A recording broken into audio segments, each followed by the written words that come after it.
노유진의 정치 카페. 지난주 많은 분들을 웃고 또 울게 만든 깜짝 정책이 있었죠. 방송을 듣고 계신 청취자 중에서도 이 소식 때문에 은행을 다녀오셨거나 뒤늦게 소식 접하고 마음이 바빠진 분들도 계실 텐데요. 언론이 광풍이라고 묘사하고 있는 안심전환 대출 열풍, 바로 지난주 수지, 민호, 연예 기사만큼 뜨거운 키워드였습니다. 정부가 하우스푸어의 이자 부담과 함께 폭증하는 가계부채를 잡겠다고 내놓은 정책입니다. 일주일 만에 20조 원이 다 소진됐고요. 오늘부터 20조 원이 추가로 공급된다고 합니다. 그런데 정부가 이 대출 상품 이용 자격을 1금융권, 그러니까 은행 이용자로 한정했죠. 이 때문에 진짜 심각한 하우스푸어, 그러니까 은행 문턱이 높아서 이 금융권의 높은 이자를 감당하고 있던 사람들의 불만이 폭발하고 있습니다. 그나마 온갖 수단을 동원해 가계부채를 키워왔던 정부가 내놓은 대책이니 칭찬을 해야 할까요? 아니면 탓을 해야 될까요? 청취자 여러분은 어떻게 생각하십니까? 우선 오늘도 변함없이 자리를 함께해 주신 노회찬, 유시민 두 분 자리하셨습니다. 안녕하세요. 네, 안녕하세요. 네, 은행 다녀오시진 않았죠? 예, 좀 빚다 갚았어요. 아, 그렇습니까? 제 주변에는 뭐 푸드뱅크 이런 데 가는 사람들이 많아서. 예, 주변에서 좀 보셨습니까? 이번에 그 안심대출 하신 분들을? 신문 기사로는 봤습니다. 예, 주변에서 보지 못하셨고요. 예, 제 주변에는 뭐 이거 물어보는 사람도 없고 그렇더라고. 이거 뭐 어떻게 이해를 해야 되나요? 이거 뭐 잘하는 건가, 못하는 건가? 좀 헷갈려요. 이거 정책은 좋은 정책이죠. 그래요? 예, 왜냐하면 그 변동금리로 이렇게 계약을 한 사람들 중에는 지금 금리가 좀 높게 이렇게 돼 있는 계약 조건 때문에 예. 이제 이자 부담, 지금 가계부채가 심각한데 이자 부담이 계속 있으니까 그거를 이제 2%대 확정금리로 이렇게 바꿔주면 이자 비용이 많이 절감이 되죠. 그렇게 되면 아무래도 이제 저 주택담보대출 같은 거 많이 받은 사람들 경우에는 제가 네. 그 선거 때문에 이 거액의 돈을 빌려가 은행으로부터 국민으로부터 빌렸는데 11% 이자 냈어요. 그때 신용대출 받았죠. 신용대출인데 네. 그래서 이게 제가 한번 국민은행 그 관계자 만나서 이게 너무 심한 거 아니냐. 이 11%가 뭐냐 이랬더니 뭐 제 신용 등급으로는 근데 제 신용 등급이 특별히 낮은 것도 아니고 일반인 수준이었는데 일반인 수준이었는데 그 정도면은 11%라는 거예요. 네. 그래가지고 제가 그 기한이 다 되기 전에 되기 전에 그 주변에서 이제 좀 돈을 좀 이렇게 개인적으로 빌려다가 그걸 조기에 갚아버렸어요. 신용이 11%. 그러니까 그때 이런 정책이 있으면 제가 아마 갈아탔었겠죠. 예. 그 다른 한편으로는 이게 뭐 선거 지금 앞두고 너무 급하게 내놓은 정책 아니냐 이런 또 비판도 나오고 있습니다. 선거 앞두고 또 존이라면 좋죠. 뭐 그거 가지고 뭐 그렇게 오비일학 아니겠습니까? 제가 작년 7월 선거 직전에 선거 투표일이 30일인데 26일인가에 그 기초연금 20만 원씩. 게다가 처음 나올 때는 그 전에 나오던 거 같이 줬잖아요. 38만 원씩 이렇게. 예, 뭐 선거 때니까 뭐 선거 때 정치 일학이겠죠. 예, 선거 때 오비 일학이다. 그렇게 얘기해야지 또 오비일학이라고 안 그러고 일부러 뭐 저 배 따먹었다 이렇게 얘기하면 기분 나빠할 거 아니에요. 예, 알겠습니다. 예, 그럼요. 그 얘기는 여기서 접고요. 잠시 전하는 말씀 듣고 44회 방송 시작하겠습니다. 소설가 이회수입니다. 생업이 연기자인 시민정치운동가 문성글입니다. 사진작가 구본창입니다. 건축가 승효상입니다. 미술가 이목상입니다. 음악평론가 방은입니다. 디자이너 안상수입니다. 영화도 만들고 미술도 하는 박찬경입니다. 안녕하세요. 진중환입니다. 미학자에게 예술가의 내면을 들여다보는 것은 새로 발견된 고분의 문을 따는 고고학자의 마음처럼 흥분되는 일입니다. 사진, 건축, 연기, 디자인 등 다양한 분야의 예술가들을 만나 물어본 그들의 비밀. 진중권이 만난 예술가의 비밀, 지금 서점에서 만나실 수 있습니다. 아직도 2플러스 1등급의 고지방 마블링을 찾고 계신가요? 거세, 과도한 옥수수, 곡물 위주의 사료, GMO 사료, 각종 호르몬제와 항생제 등 인위적인 마블링을 반대합니다. 이제 안티 마블링의 건강한 네이처오다 유기농 한우와 유기농 곰탕을 딴지 마켓에서 만나보세요. 음식을 먹을 땐 천연 재료를 찾고 세균을 걱정하는 당신, 입안에 들어가는 칫솔은 아무거나 쓰신다고요? 진짜 식용금이 첨가된 특수 이중 칫솔모로 잇몸을 보호하고 프라그와 치석 제거, 항균의 탁월한 효과를 보여주는 나노 금칫솔은 어떨까요? 국내 생산으로 믿을 수 있어 써보신 분들은 반드시 다시 찾는다는 나노 금칫솔. 지금 딴지마켓에서 합리적인 가격에 나노 금칫솔을 만나보세요. 유시민의 30년 베스트셀러 영업기밀. 유시민의 글쓰기 특강. 어떻게 원하는 대로 글을 쓸 수 있을까? 자소서부터 기업의 인문학 논술 시험, 칼럼, 에세이까지. 많은 사람이 공감하는 글을 어떻게 쓸까? 유시민의 30년 베스트셀러 영업기밀. 유시민의 글쓰기 특강에서 확인할 수 있습니다. 도서출판 생각의 길.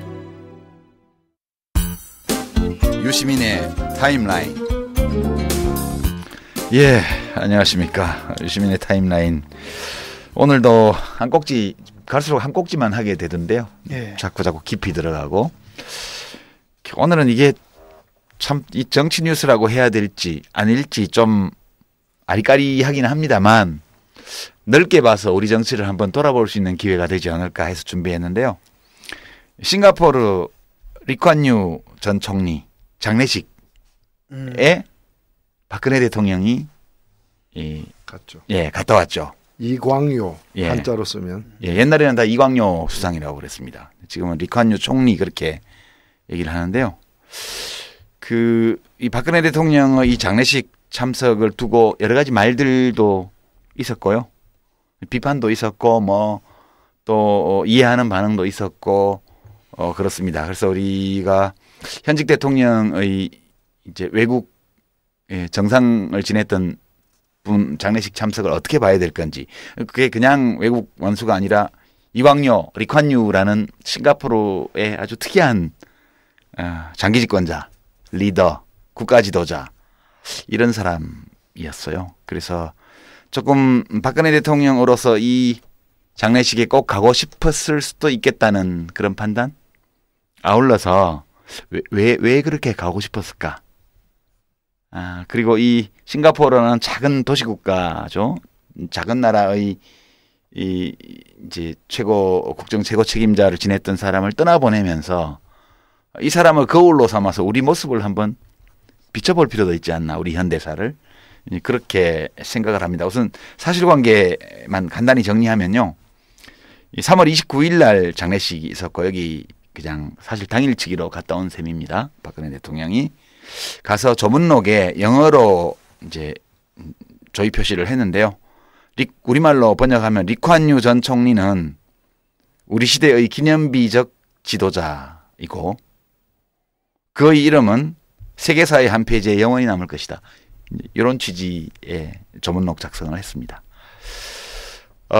박근혜 대통령이 생전의 리콴유 총리를 만난 적이 있어요. 1979년도 10월 중순, 그러니까 11.6 사건이 나기 직전이었습니다. 퍼스트 레이디죠. 예, 그 당시 유신 체제의 퍼스트 레이디 역할을 대행하고 있었죠. 유경수 여사 서거 이후에. 그때 직접 만나서 이제 리콴유 수상의 부인을 접견하기도 하고요. 또 양국 정상이 만나는 자리에서 정식 통역은 아니지만 여하튼 통역 역할을 하는 그런 모양으로 만나기도 했고요. 이제 지금 미디어에 많이 나와 있는 그 뉴스는 그 당시의 대한뉴스 화면인데요. 큰형애라고 나옵니다. 큰형애께서 수상 부인을 접견하셨습니다. 이런 내용의 대한뉴스 화면이 지금 많이 이제 퍼져 있고요. 박근혜 대통령이 예전에 쓴 자서전에 이런 대목이 나온다고 그래요. 제가 직접 읽은 건 아니고 어디 이렇게 돼 있던데, 리콴유 총리 부부는 부모님 같은 정을 주신 분들이다. 예, 이렇게 기록이 되어 있습니다. 이 기록을 보면 이 장례식에 꼭 가고 싶었을 법도 하다. 그런 느낌이 들고요. 이제 리콴유라는 이 싱가포르의 전 총리, 이는 2015년 2월 5일 날 폐렴 증세로 싱가포르 종합병원에 입원을 했고요. 약 한 달 반 정도가 지난 3월 23일 오전에 이제 별세했는데 91세, 우리 세는 나이로 하면 92세 93세 정도 됩니다. 장례식은 국장으로 물론 치러졌고, 예, 그 국장 치러진 연결식 장소는 싱가포르 국립대학이에요. 이것도 좀 재밌는 현상인데요. 예, 교육을 굉장히 중시했던 총리예요. 이런 정도가 이 장례식과 관련되어 있는 기본 사항인데요. 제가 오늘 이걸 갖고 나온 거는 리컨유 총리하고 지금 박근혜 대통령의 부친인 박정희 대통령은 닮은 점이 무지하게 많아요. 다른 점도 여러 가지 있고요. 그래서 리컨유 박정희 평행이론이라고 이름 붙일 수 있을 정도 유사성이 있어서 좀 이거를 좀 돌이켜 보면서 우리 현대사에 대해서 한번 생각해 볼 수 있는, 우리 정치에 대해서 한번 생각해 볼 수 있는 기회가 될 것 같다 이렇게 생각합니다. 두 분 다 리컨유 총리 예전에 이광요 수상 어느 정도 아시죠? 어느 정도 알죠. 예. 또 한동안 논쟁이 있었습니다. 그게 이제 아시아적 가치 논쟁이라고 예. 90년대 김대중 대통령하고 논쟁했죠. 예, 그때 이제 김대중 대통령이 무슨 평화재단 이사장인가 이때 포린 어페어스인가 어디인가 기고를 했던 건데 예, 그때 이제 명문이더라고요. 정계 은퇴하고 나서 저 그거 다시 읽고 와 명문이다. 그거 기억하시는구나. 저도 기억합니다. 예, 노 대표님은 이 리컨유 총리하고 박정희 대통령이 닮은 점이 있다는 거에 대해서 좀 아세요? 예, 뭐 여러 가지로 한번 꼽아보시죠. 어떤 게 닮았다고 생각하지? 평행이론 뭐 있을지. 일단은 뭐 일단 두 사람은 공이 일종의 그 리컨유는 처음부터 선거에 의해서 이렇게 등장한 사람이기 때문에 박정희 대통령하고는 다릅니다. 권력을 찬탈한 사람과 국민회에서 선출된 사람의 차이는 있지만 그 통치하는 스타일은 굉장히 좀 비슷한 점이 있었어요. 그리고 이제 스스로 어떤 그 좀 계몽군주처럼 이렇게 이게 새마을 운동 하듯이 리컨유도 보면 좀 유교식 그런 이제 통치 군주와 같은 그런 이제 통치를 했기 때문에 개발 독재 아시아적 개발 독재의 리더상으로서 일컬어지는 사람들이죠. 예, 장기 집권을 했죠. 예, 장기 집권도 했고. 그 전에 친일 경력도 잠깐 있어요. 빙고. 예, 그것도 있습니다. 친일 경력.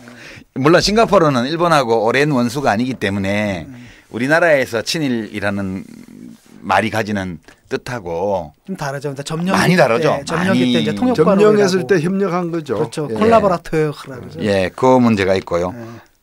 이제 비슷한 점이 그거 말고도 많아요. 그러니까 아시아적 가치 문제죠. 결국은 쉽게 말하면 박정희 대통령 같은 경우에 이제 뭐라고 해야 되냐면 한국적 민주주의라는 게 따로 있다라고 얘기를 했고 예. 이 사람도 그런 얘기를 하거든요. 지금 민주주의라는 게 국제적인 뭐 보편적인 가치라기보다도 각 나라의 상황마다 좀 다른 것이다. 서구적 가치를 우리한테 강요하지 말아라라고 하면서 자신의 그 독재 시스템을 이제 정당한 측면이 있고요. 뭐 장기 집권한 것도 그렇고요. 제가 한 꼽아 보니까요. 평행이론으로 설명할 수 있는 공통점이 6가지 정도 있어요. 그리고 두 사람이 아주 많이 다른 점이 3가지 정도 있고요. 물론 찾으면 더 많이 있겠지만 크게 봐서 그런 거예요. 우선 첫 번째 좌익 경력이 있어요. 그래요? 예. 좌익 경력도 있어요? 예. 우리 박정희 대통령이 남로당 그 군사 조직의 리더 중에 한 사람이었다는 건 이제 많이 알려져 있죠. 우리가 어렸을 때는 말을 못하게 해서 몰랐는데 리컨유는요 1923년생이에요. 그러니까 우리 나이로 하면 93이에요. 93. 근데 그 싱가포르에서 교육을 다 받고 영국 케임브리지 대학 법과대학에서 아주 탁월한 성적을 기록한 거예요. 머리가 무지하게 좋은 사람이에요. 근데 그 당시에 사회당이라고 하는 영국 좌파 정당에 유학생 시절에 가입을 했고요.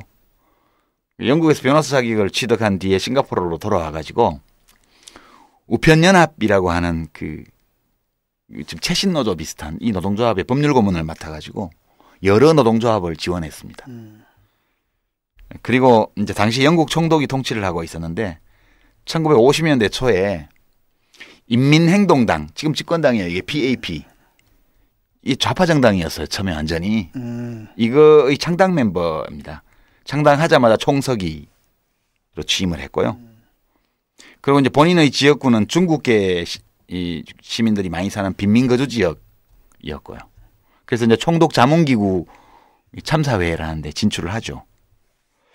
그리고 이제 1959년 5월에 이 자치권 획득 투쟁을 벌인 끝에 반식민주의, 반공산주의 사회개혁 이걸 표방하면서 총 51석 중에 43석 차지하는 대승을 거두고 싱가포르 자치령 총리가 됐어요.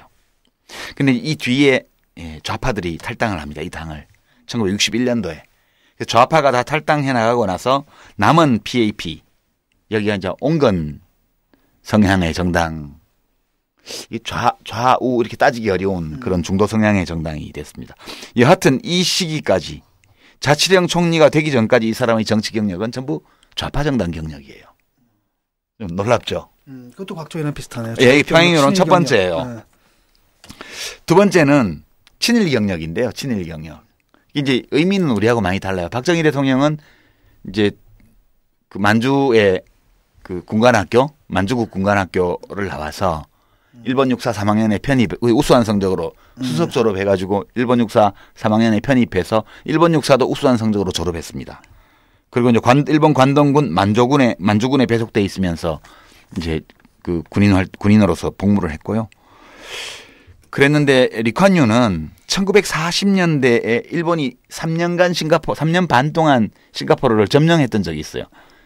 이 태평양전쟁 터지고 초기에 고무 때문에 점령했어요. 그래 이 당시에 싱가포르와 말레이시아 일대를 점령하고 나서 생고무를 약탈해 와가지고 그 당시 소학교 학생들한테 고무공을 나눠줬다. 우리 어머니들한테 그 얘기. 제 어머니가 그 학교에서 받았다는 거예요. 그 길창덕 선생님이 반이 60명인데 공이 59개가 나왔대요. 하나가 모자란 거야. 그래서 투표를 했는데 거기 딱 걸린 거야 자기가. 그래서 그 다음부터 자기 복권 같은 거 절대 안 한다고. 우리 어머니는 받았습니다. 우리 어머니도 받았다고 그러시더라고요. 우리가 왜 찐뽕공이라고 했어요 옛날에. 네. 전국 팡팡 뛰는 거예요. 그때가 이제 이 싱가포르 말레이시아 일대를 점령했을 때인데요. 이때 약 3년 반 동안 그 일본군 점령군의 선전 담당 부서에서 근무를 했어요. 근데 이 사람이 자서전에서 뭐라고 얘기를 했냐면 이때가 내 인생에서 가장 중요한 시기였다. 나는 이때 정부가 절대적으로 필요하다는 거. 그다음에 혁명적 변화를 일으키려면 권력이 있어야 된다는 거.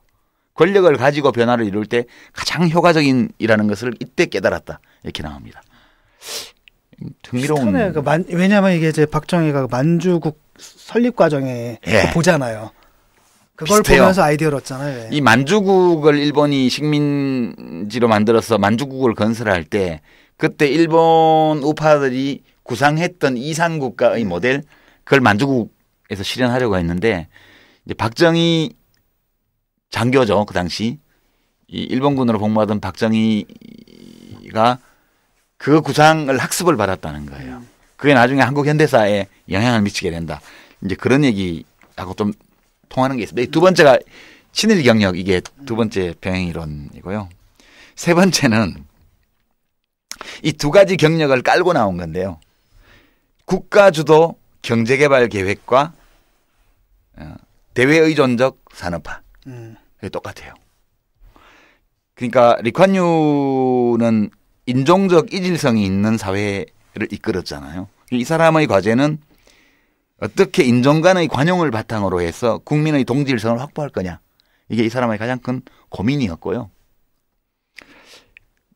어떤 노선으로 산업화를 이룩했냐 하면 외국 자본을 유치하고 그다음에 노동조합하고 정부, 사용자 단체가 대타협을 하도록 유도를 했습니다.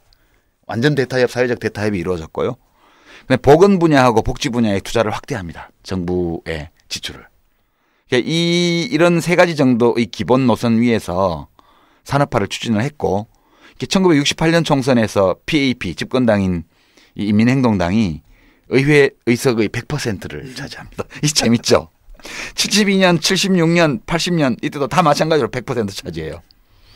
그리고 이제 언론, 비판적 언론에 대한 통제를 아주 강화했고요. 이렇게 해서 1980년대에 싱가포르 1인당 국민소득이 일본 다음으로 아시아에서 2위로 진입을 합니다. 동남아 최대의 금융중심지로 부상을 하고요. 그다음에 기업 규제 완화, 감세, 강력한 치안 정책, 뭐 생각나죠? 줄푸세, 세금은 줄이고, 규제는 풀고, 법질서는 세우고, 딱 이겁니다. 박근혜 대통령의 선거 공약, 대선 공약과 그대로 맞닿아 있어요. 이 정책이. 그다음에 완전한 대외 개방과 대외 개방 경제 체제. 이렇게 해가지고 2014년 1인당 GDP가 56,000불이에요. 우리나라보다 약 2배 가깝죠. 싱가포르가 잘 사는 나라예요. 세계 8위 1인당 GDP. 이 점도 집권 기간이 이제 박정희 대통령이 훨씬 짧았죠. 이 사람은 언제부터 이제 했냐 하면 1959년부터 총리가 돼가지고 그 당시는 이제 영국 영일 때예요. 그 다음 단계에서 잠시 말레이시아 연방에 들어갔었고요. 그 다음 탈퇴해서 다시 싱가포르 독립국가로 이제 독립주권국가로 이렇게 오기까지 여러 번의 변화를 거쳤는데 1991년도에 이제 공식 은퇴를 했으니까요. 몇 년 한 거예요? 예? 1959년부터. 32년 했네. 아니, 예. 그러니까 30년 넘게 했죠. 그렇죠. 32년. 그러니까 박정희 대통령보다 거의 2배 가까이 했고요. 물러나고 나서도 그냥 물러난 게 아니고 무슨 고문장관이라고 그래가지고 수렴청정을 합니다. 대단해요, 진짜. 언제까지 수렴청정을 했냐면 2011년 이때 이제 집권 인민행동당이 100% 의석을 이루지 못하고 역대 최악의 득표율을 기록했는데 6석인가 잃은 거 아니에요? 예. 6석 잃은 거. 일부를 잃었어요, 야당한테. 그 바람에 이제 그때 완전히 손을 뗐습니다. 이게 굉장히 오랫동안 집권을 했기 때문에 어떤 경제 발전의 업적도 박정희 대통령이 살아서 이룬 것보다 훨씬 커요, 이 사람이. 그렇지만 여하튼 산업화를 성공적으로 이룩해냈다는 점에서는 병행이론 성립합니다. 네 번째는 장기 집권과 권위주의예요. 또는 더 험하게 말하면 독재 이런 건데 결국 이 사람은 이제 32년 횟수로 32년에 걸쳐 직접 집권을 했고 그 뒤에 뭐 거의 20년에 가까운 기간 동안에 11년 가까운 세월을 수렴청정을 또 했잖아요. 총 한 42년, 43년 정도의 기간 동안 권력 행사를 합니다. 어마어마한 장기 집권이죠. 근데 이 사람이 처음 집권할 때 이제 선거로 집권했다는 건 일단 말씀드리고요. 예, 그리고 이 사람은 국부예요. 국부. 완전 가부장이고요. 그래, 유교식. 예, 유교 자본주의. 뭐 이렇게 해서 총리가 이제 싱가포르 공화국의 총리가 아버지고 나머지는 다 낮은 서열을 가지고 있는 국민들이에요. 그리고 이제 집 식구들이 부패하거나 이러면 처벌을 엄청 엄하게 했죠. 부패 관료에 대한 처벌을 엄청나게 엄하게 했고요. 그다음에 애들에 대해서, 그러니까 가부장이기 때문에 애들에 대해서도 엄해요. 이 공부도 시켜주고 교육도 다 받을 수 있게 해주고 취직도 시켜주고 다 하지만 규율을 위반하면 혼을 내는 거예요. 그래서 공개 장소에서의 태형, 매 때리는 거 있잖아요. 이거를 굉장히 강력하게 밀어붙여가지고 싱가포르는 태형이 있는 나라입니다. 지금도 있죠. 신체형이 아직도 있는 그리고 나라. 여기가 또 이슬람 문화권하고 이렇게 맥이 닿는 부분이 있기 때문에 그 태형이 강한 거예요. 그래서 이 장기 집권과 권위주의, 약간 계몽군주 역할, 예. 이런 점에서 또 가부장주의, 이런 점에서 비슷해요. 네 번째 병행이론. 다섯 번째가요. 대를 이어 집권한 거예요. 지금 싱가포르 총리가 누군지 아세요? 아들이에요. 재밌지 않아요? 이 리칸유 총리의 아들이 몇 년 전부터 지금 그 총리를 하고 있어요. 이제 1990년 11월에 후계자를 정해서 물려주고 총리직을 사퇴했는데요. 그 뒤에 이제 자기 아들이 총리가 됩니다. 몇 년 됐는데 리셴룽, 이름이 어려워. 리셴룽이 2004년부터 이제 총리를 했으니까 지금 11년, 12년째 지금 총리를 하고 있습니다. 아버지하고 합치면요. 45년간 총리예요, 부자가. 그리고 박근혜 대통령은 2013년 2월부터 대통령을 하고 있으니까요. 그 정도 또 닮았네. 이거 완전 평행 이론이에요. 이게. 마지막으로 여섯 번째가요. 김대중 대통령하고 라이벌이었어요. 아니, 이제 박정희 대통령이 김대중 대통령 죽이려고 그러고 1971년 대선 때 사실상 진선거인데 부정선거로 이긴 거 아니에요? 그리고 평생의 라이벌이었는데 암살을 안 당했더라면 아마 김대중 대통령을 어떻게든 죽였을 수도 있어요. 이제 그 박정희 대통령이 김대중 대통령하고 라이벌이었다는 건 말할 나위도 없는데요. 이 리칸유 김대중 라이벌 관계는 흥미로운 게 이 국제적 라이벌 관계예요. 국내 정치가 아니고. 이게 1994년도 일인데 리칸유가 이제 포린 어페어스라는 잡지에 미국 잡지예요. 이때 이제 긴 인터뷰를 해가지고 이게 3월호하고 4월호에 연재해서 실립니다. 이때 아시아적 가치를 주장을 했거든요. 이 여지가 서구식 민주주의 제도는 아시아 전통에 부합하지 않는다. 그리고 이제 서구 사회가 개인주의, 가족 해체, 소외 이런 현상들이 나타나지 않냐. 빈부격차 이런 거. 이런 거가 바로 서구 문명의 병폐다. 그리고 이제 이런 병폐가 나타나지 않게 하기 위해서는 아시아 특유의 가족주의적 문화 전통 이런 것이 있어야 된다. 그렇게 해서 이 싱가포르에서 본인이 구현해온 가부장적 유교 자본주의 이걸 굉장히 옹호를 한 거예요. 이걸 그냥 내가 옳다가 아니라 보편적으로 옳은 그런 인류의 대안인 것처럼 이렇게 얘기를 했어요. 이게 리콴유의 사고방식은 우리가 일반적으로 알고 있는 민주주의는 서구 문명의 특수한 어떤 산물이다. 예? 서구 문명이라는 특수한 문명이 난 특수한 산물이다. 보편적으로 타당한 게 아니다. 그리고 현대 산업사회에서 나타나는 각종의 문제도 이것이 이 서구적인 문제다. 이렇게 인식을 했던 것 같아요. 그런데 아마 리콴유는 김대중이라는 이 한국의 야당 지도자가 뭐 자기한테 뭐라 할 줄은 몰랐을 거예요. 근데 같은 잡지에 같은 해에 11월, 12월 가을호에 똑같은 분량으로 연재가 됐는데 이때는 김대중 대통령은 김대중 그 당시 이 세 번째 대통령 선거에서 지고 나서 정계 은퇴하고 있을 때예요. 이때가 아태재단 이사장 자격인데요. 기고를 합니다. 인터뷰가 아니고. 이때 문화는 운명인가? 라는 아주 철학적인 제목으로 기고를 했는데요. 여기서 리콴유를 아주 세게 비판을 했어요. 리콴유 씨의 견해는 잘못되었을 뿐만 아니라 자기의 정치적 입지를 위해서 견강부회한 것이다. 이 김대중 대통령은 현대사회에 여러 병폐가 있지만 이것은 서구 문명의 산물이라기보다는 산업사회의 특성이 아니냐 그런 것들은. 그리고 이 도덕 공동체의 도덕이 약화되고 가족이 해체되는 것과 같은 이런 산업사회의 부작용은 아시아에도 나타날 것이다. 예, 자본주의 어디에서나 다 있는 거다. 이거는 아시아에만 있는 것이 아니고 유럽에만 있는 것도 아니고 자본주의 산업화를 한 모든 지역에서 공통적으로 나타나는 보편적인 문제다. 싱가포르도 예외 아니지 않냐. 당신이 이런 문제를 해결하려고 공권력을 동원해갖고 어마어마한 지금 권위주의 통치를 하고 있는데 이게 바로 싱가포르에도 똑같이 나타나고 있다는 증거다. 당신이 하는 정책이. 그러니까 지금 리콴유 총리가 하고 있는 경찰 국가인데 그것은 이 산업화의 부작용을 해결하는 근본적인 해법이 아니다. 이렇게 주장을 합니다. 또 하나가 있는데 뭐였냐면은 그 아시아에 얼마나 많은 민주주의적 가치가 있었는지 요소가 있었는지 쭉 우리 문화, 우리 전통, 뭐 화백제도부터 시작해서 다 얘기하고요.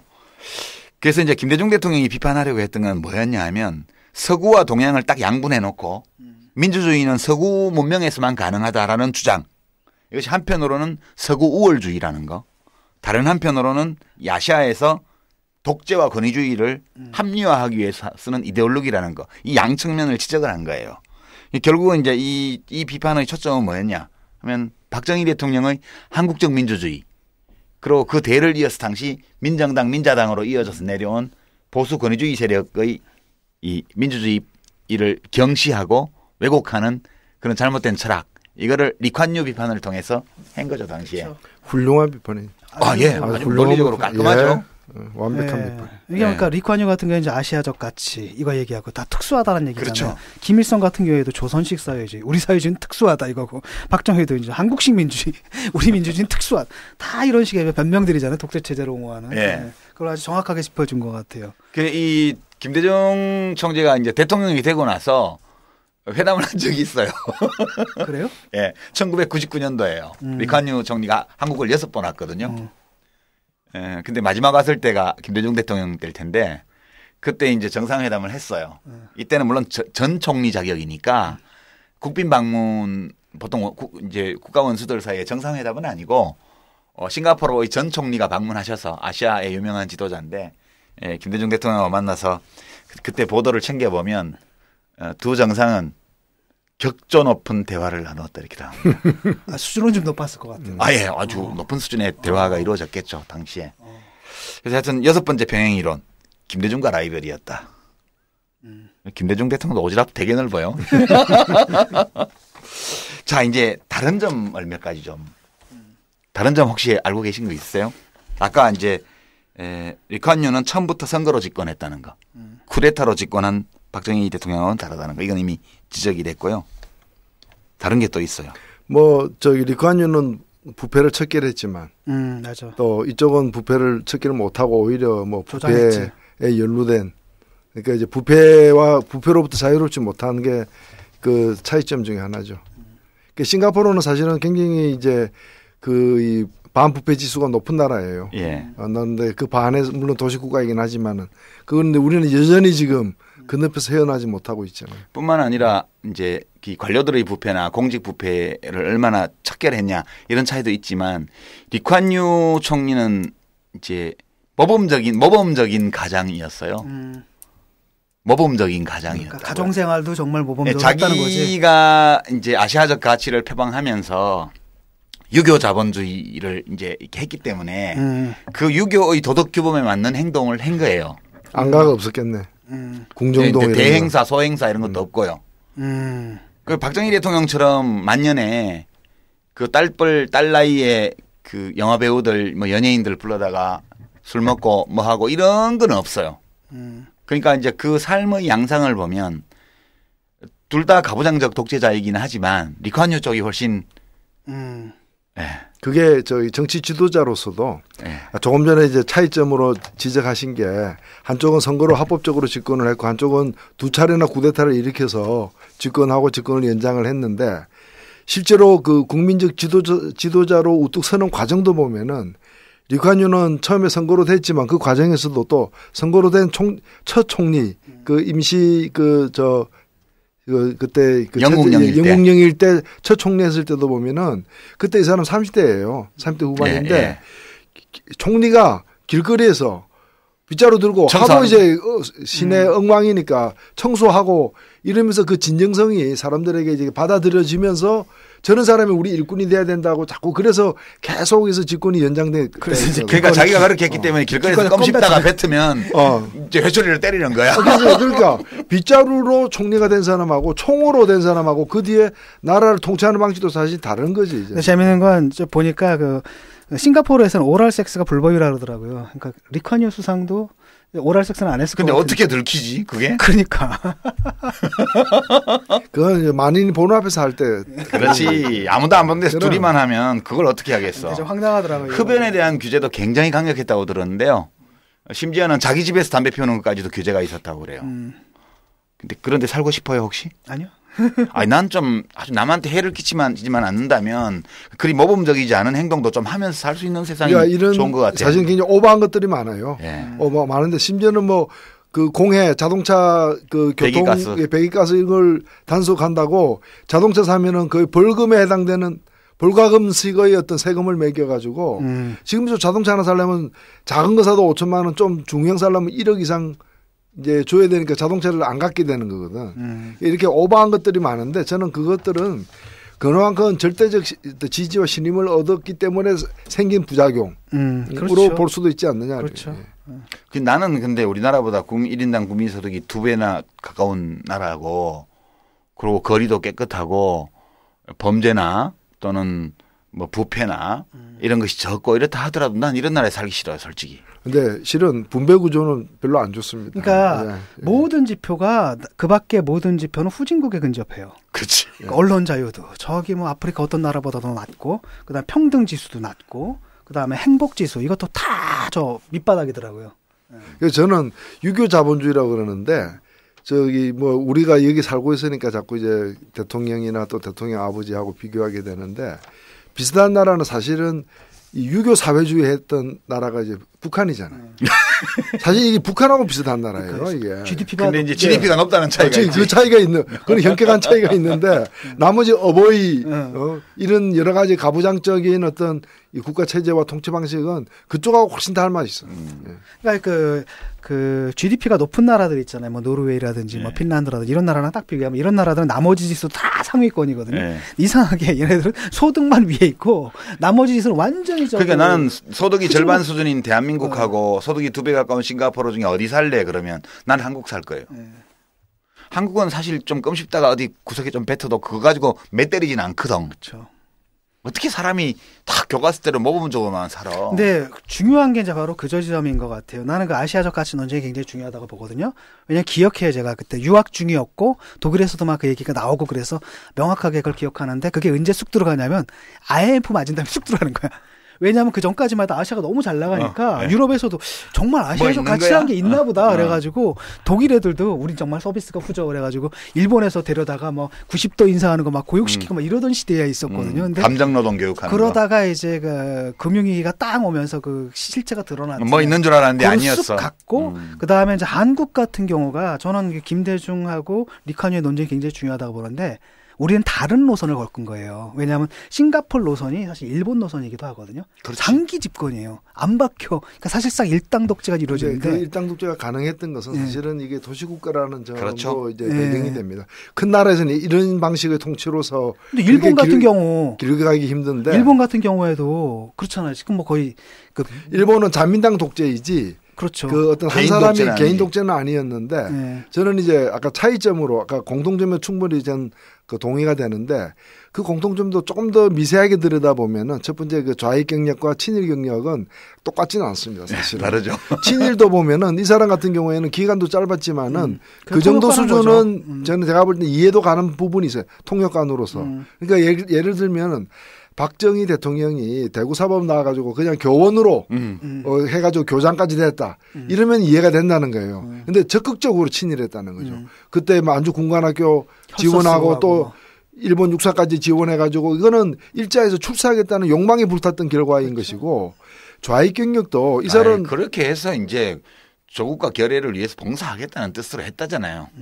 그걸 이제 우리가 동의할 수는 없는 거예요. 야, 그리고 균형을 위해서 그 점을 지적해둡니다. 예. 그리고 좌익도 좌익 경력도 이 사람 같은 경우에는 그 젊었을 때의 어떤 그런 철학과 불타는 이상주의로 이래서 그런 길로 가고 집권할 때까지 그 길로 가서 집권했잖아요. 예.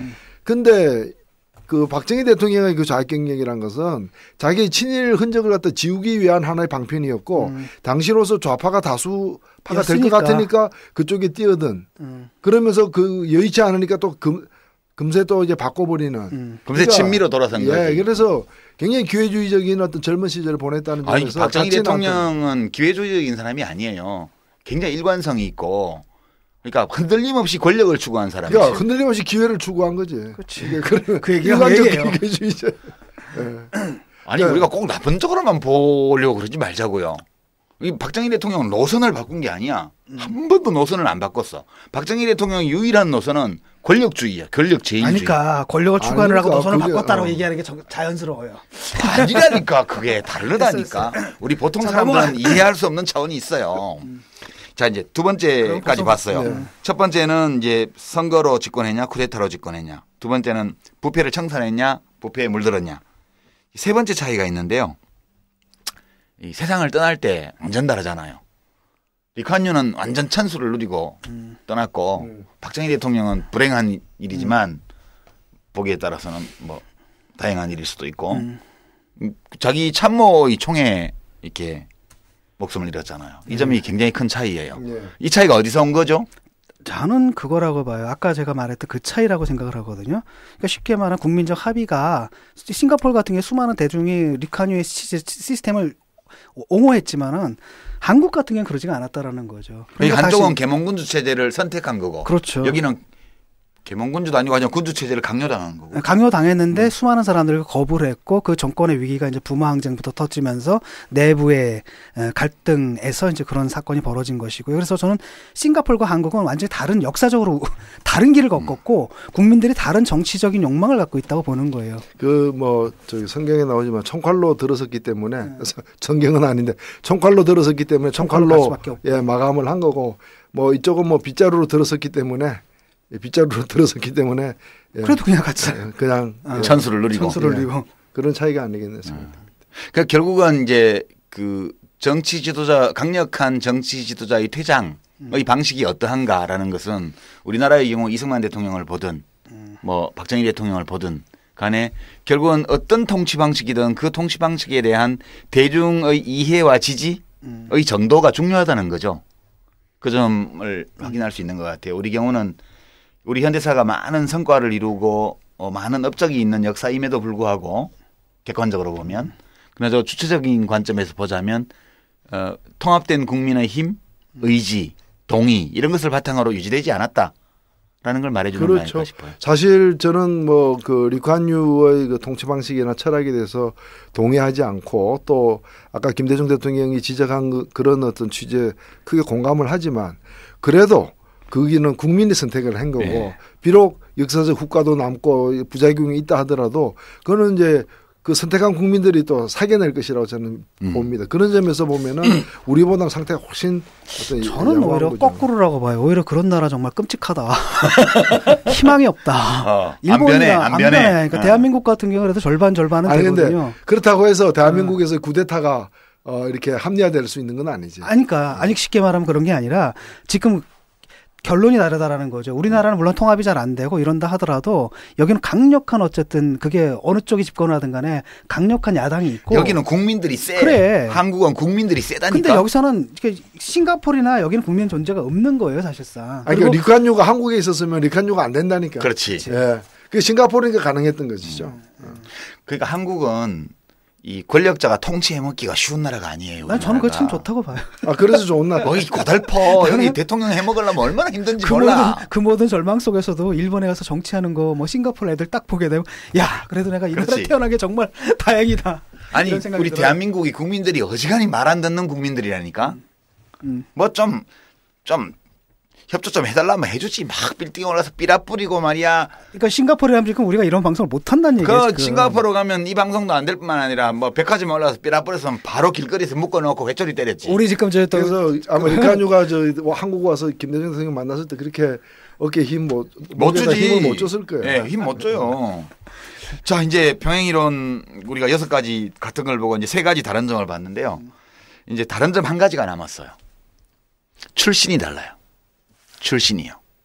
이 사람 명문가 출신 아니에요? 그럼요. 리쿠안유는 어마어마하게 부유한 중국계 이 귀족 가문 출신이에요. 화교 4세잖아요, 이 사람이. 예. 그리고 이제 이 19세기에 이 싱가포르 지역으로 이주한 중국인 후예인데 이미 영국령 시절부터 리쿠안유의 할아버지, 아버지 이 세대부터 돈도 많았을 뿐만 아니라 교육도 많이 받았고 그리고 그 그 영국 총독 아래에서 뭐 자치기구 비슷한 신용하는 이런 기관에 공직에도 많이 진출했고, 그러니까 아주 그냥 어릴 때부터 완전 귀족 교육을 받은 사람이에요.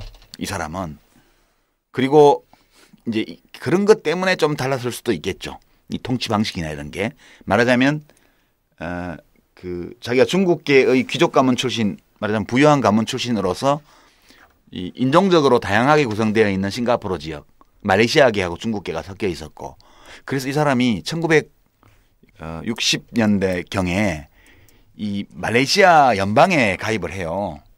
그 싱가포르가 1963년이다. 싱가포르가 이제 새로 말레이시아 연방이 창설될 때 그 연방에 편입을 해요. 독립하기 전에. 네, 그리고 이제 그 PAP가 인민행동당이 말레이시아 총선에 참여를 합니다. 근데 이 PAP 당원들은 75%가 중국계였어요. 화교죠. 예. 그러니까 화교 중심의 정당이었는데 이걸 가지고 말레이시아 총선에 들어가 놓으니까 이 말레이시아로 편입이 되면서 그동안에는 잠잠했던 인종 분규 갈등 이런 것이 극심하게 터져 나오면서 싱가포르는 자치주 지위를 갖고 있었는데 말레이시아 연방에서 인종 폭동이 생깁니다. 그래서 다시 여기를 탈퇴를 해요.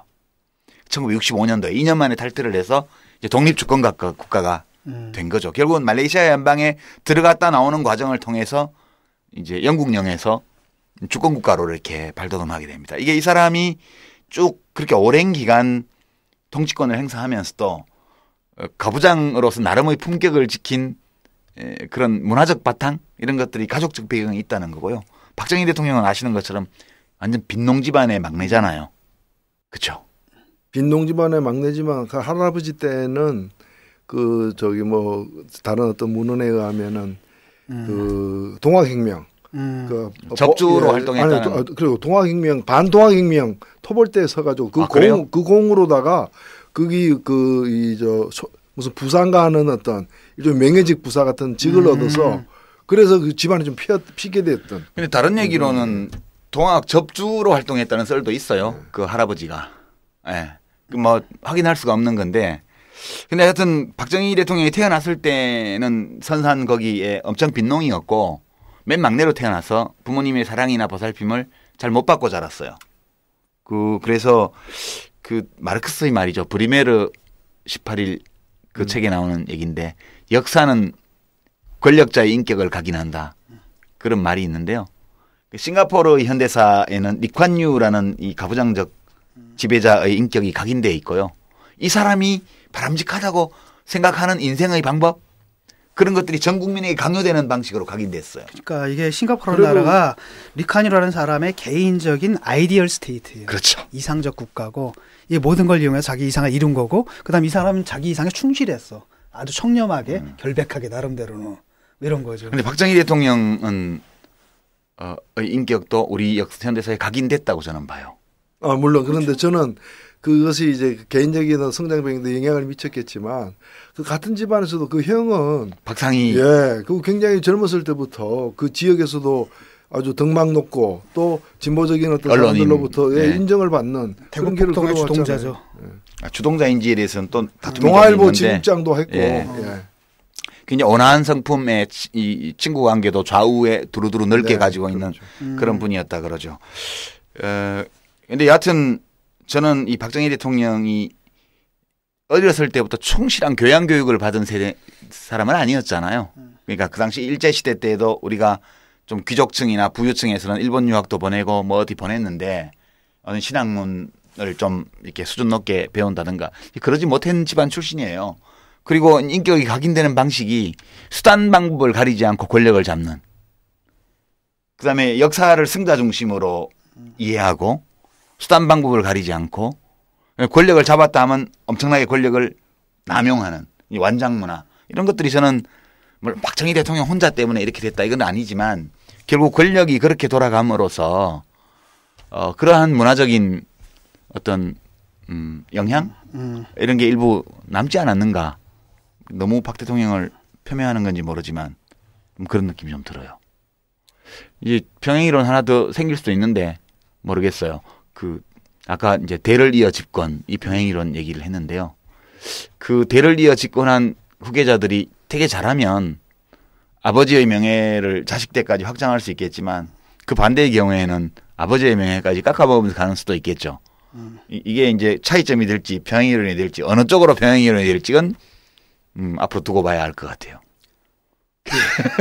사실 이 한국적 민주주의라는 게 그 유신 시대 때 잠깐 정권 안보의 이데올로기로서 잠깐 이렇게 의용학자들에 의해서 제기된 이후로 어느 누구도 자신 있게 꺼내지도 못하고 평가받지도 못하고 있는 건데 이번에 리콴유 전 총리가 이렇게 서거하게 되니까 일부 언론들에서 갑자기 완전히 무슨 리콴유가 우리 국부있냐. 그리고 아시아적 그 바람직한 지도자가 큰 별이 같다. 거기에는 보면은 그 가려진 그 뒷면을 보면은 우리에게도 아시아적 지도자가 있었다. 지금도 있다. 뭐 그런 동급으로 해가지고 그 리콴유의 많은 문제도 불구하고 왜 그쪽에서는 부정부패가 없으며 이제 왜 또 선거로 계속해서 선출됐으며 이런 데 대한 조명은 전혀 없는 거예요. 그러니까 리콴유는 군기를 확실히 잡았고요. 우리가 요즘 방산비리에서 보지만 무슨 참모총장 별 4개가 위에서 막 먹으면 밑에서 다 먹게 돼 있는 거예요. 그렇죠. 밑에서 못 먹게 하려면 맨 위에서 안 먹어야 돼. 근데 리콴유는 집에 돈도 많고 옛날부터 물질적으로 무슨 쫓겼던 적도 없고 자기가 특별히 그 국가 권력을 이용해서 수익을 창출해야 될 이유가 있는 것도 아니고 그러니까 그냥 자기는 뭐 뇌물 받고 이럴 필요가 없으니까 밑에 완전 잡은 거야 내가 볼 때는. 그런 식으로 자기의 인격을 싱가포르 현대사에 각인한 거고요. 얘기를 다 나누고 보니까 박근혜 대통령이 조문을 갈 만하다는 생각 안 드세요? 특별히 뭐 할 일도 없으니까 뭐. 그렇죠. 외유. 그건 너무 야박하게 보는 것 같아. 아니 바쁜 일은 없잖아요. 근데 언론에서 뭐라 그러냐면은 뭐 그 외유를 틈탄 정상외교 또 이러고 있더라고. 정상외교는 무슨 정상외교요. 뭐 아무 현안도 없는 나라 정상들하고 옆에 나란히 앉았고 지나가면서 눈인사만 했는데. 조선 언론이 아니 뭐 비정상 2명이 만나서 할 수 있는 게 뭐가 있어. 그거보다는 그 정상회담보다는 저 JTBC 비정상회담이 훨씬 재밌더라고. 자, 이 박근혜 대통령에 대해서 우리가 내재적으로 접근해 보려고 과거에도 많이 우리 방송에서 노력을 했어요. 이제 우리는 지금 리콴유라는 사람에 대해서 이렇게 싱가포르 현대사와 우리의 현대사 그리고 리콴유의 생애와 박정희 대통령의 생애 이걸 비교해 가면서 이 리콴유라는 한 인격체의 삶과 죽음에 대해서 우리가 어떻게 해석하고 그 거울에 우리를 어떻게 비추어 볼 건지 이걸 좀 검토를 해봤는데 박근혜 대통령의 눈에는 이 리콴유라는 사람이 자기 아버지의 리더십 스타일과 가장 근접해 있는 사람으로 보였던 것 같아요. 그렇죠. 네. 작은 아버지죠. 뭐. 그렇게 제사 지내려고 한 거야. 예, 그렇습니다. 예. 그래서 어찌 보면 그 리콴유로부터 위로받고 싶고 또 리콴유 이렇게 예를 들면 리콴유가 그 박정희 대통령을 아주 긍정적으로 평가한 몇 안 되는 지도자 중 한 명이에요. 그 연배도 비슷했어요. 예, 비슷하고 그러니까 제가 볼 때는 그냥 큰 작은 아버지 집 작은 집에 제사 지내러 간 거지. 너무 야박한 거 아니에요? 그렇게 보면? 아니 그 평가가 맞는 것 같아요. 아 그래요? 네. 그렇죠. 근데 저는 좀 안쓰럽더라고요. 그 전에 이제 박근혜 대통령 취임 이후에 남아공 만델라 대통령도 돌아가시지 않았나요? 그죠? 그때 그 장례식장 안 갔잖아요. 그러니까 우리가 이제 우리가 평소에 보통 사람들도 문자 메시지로 부고 같은 게 들어오고 이러면 어디는 꽃만 보내고 어디는 부의금 붙이고 어떤 데는 꼭 조문하러 가잖아요. 그 어디에 조문을 하러 가느냐를 보면 그 사람의 삶을 대충 가치관을 볼 수가 있죠. 그러니까 박근혜 대통령의 가치관은 1970년대에 아직도 얹혀 있는 거 아닐까. 그렇죠. 좀 21세기의 흐름에 맞게 하려면 아니 뭐 물론 리콴유 장례식도 가지 말았어야 된다 그런 뜻은 아니고 여기 갈 거였다면 만델라 대통령 좀 멀긴 해도 그래도 뭐 1등석에 앉아서 전용기에서 편하게 가는데 좀 그랬으면 낫지 않았을까 이런 생각하면서. 근데 조문인데 그래도 그런 데 가면 또 사람들이 웃을까봐 이제 못 갔겠죠. 이관유가 이제 왜 라틴어로 뭐라 하면 다른 아버지라는 알터 파테르. 그 다음에 그게 사실 자기 아버지가 자기 자신이잖아요. 그래서 그렇지. 알터 에고 이게 연결되는 거예요. 그 점이 좀 아쉽긴 해요.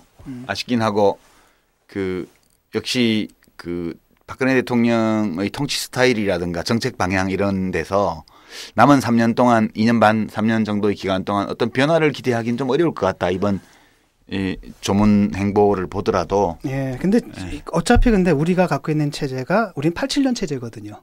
87년 체제고 박근혜 대통령이 아무리 지가 과거로 돌아간다 하더라도 그조차도 대통령한테 지가가 뭐야? 그러니까 자기가 정도는 해줘. 그렇죠. 87년 체제 내에서 하는 거다 하다 보니까 이게 굉장히 시대착오적으로 보이는 거죠. 그렇죠. 우리는 이미 이제 너무 싱가포르 같은 나라는 더 이상 아닌 거고. 그렇죠. 아니 박근혜 대통령은 나름 진지하고 진정성을 가지고 하는 거 이 모든 것들을. 대통령 전용 타임머신이 있는 거죠.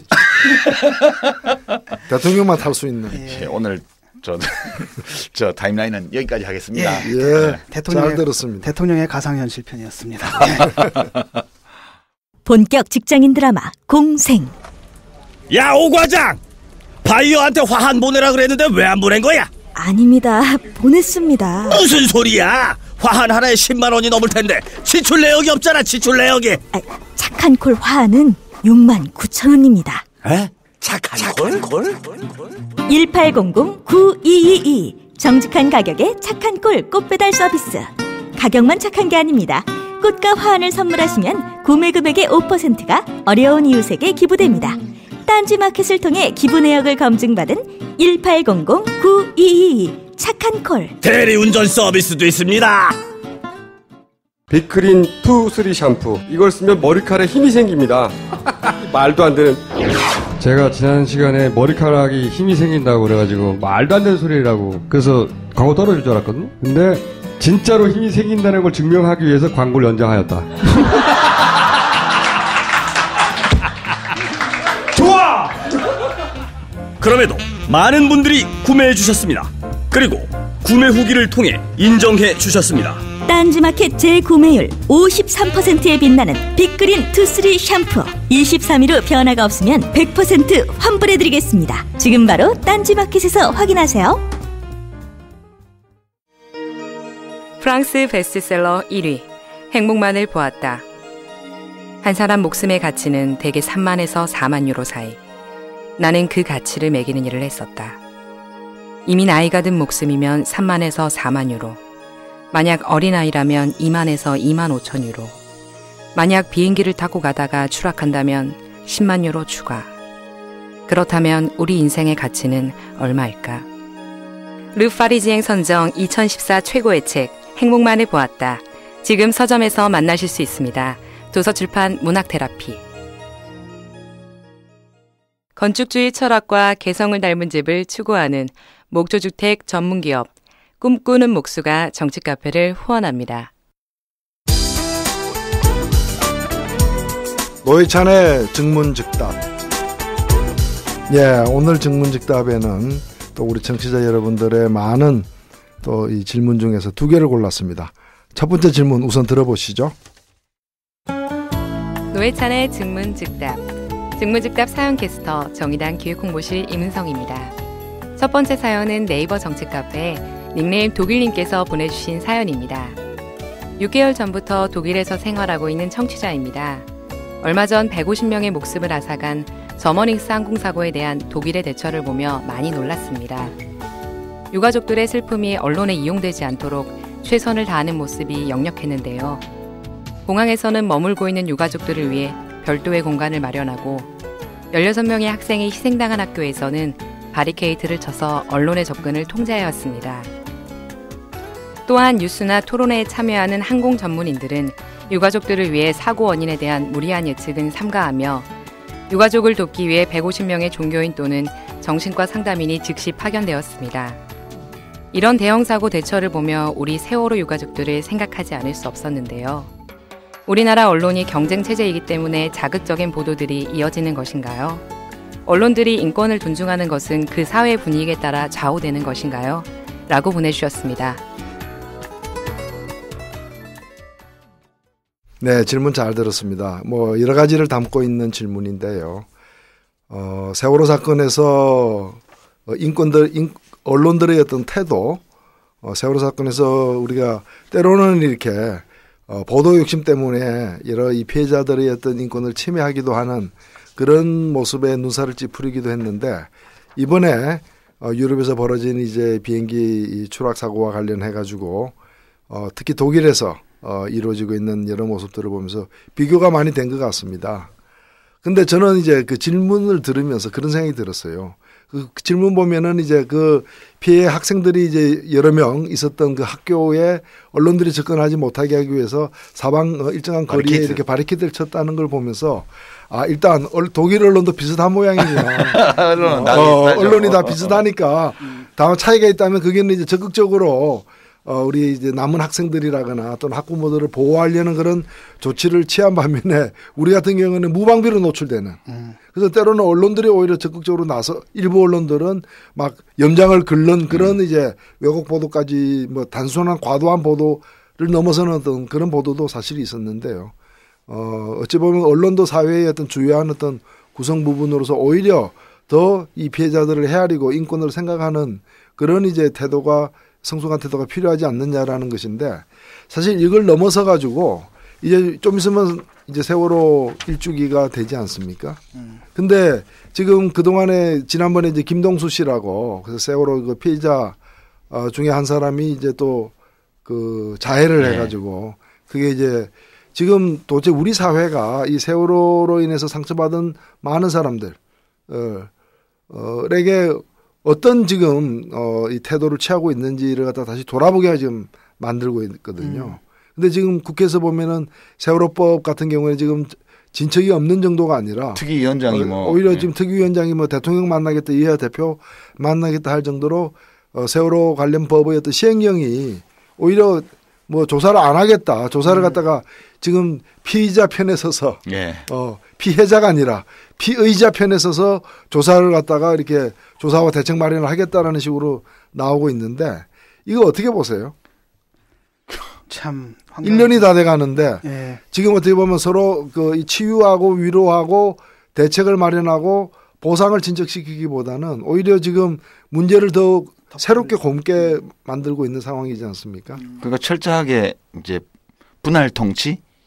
그러니까 국민을 51대 49로 쪼개가지고 어떻게든 51%를 만들어서 나머지 49%는 얼마나 억울한 일을 당하든 아무리 고통스러운 일이 있든 상관없이 밀어붙이는 그런 식의 통치 방식이죠. 정치 문제화한 거예요. 네. 그래서 여야로 가져가게 되면은 네. 여야 대립구도로 가져가게 되면 이쪽도 옳고 저쪽도 옳고 헷갈리게 만들어 버리는 거죠. 그렇죠. 그래서 문제의 본질을 갖다 실종시켜 버리는 이런 전략이죠. 네, 제가 볼 때도 그게 가장 큰 핵심인 것 같아요. 사실 이걸 보면서 그 과거에 그 2008년도 이명박 정부 처음 들어서자마자 미국과의 서구기 협상 잘못해가지고 그 광우병 파동이 생기고 그로 인해서 촛불 시위로 이렇게 이어진 그 나쁜 경험이 잘못 해석되고 있다.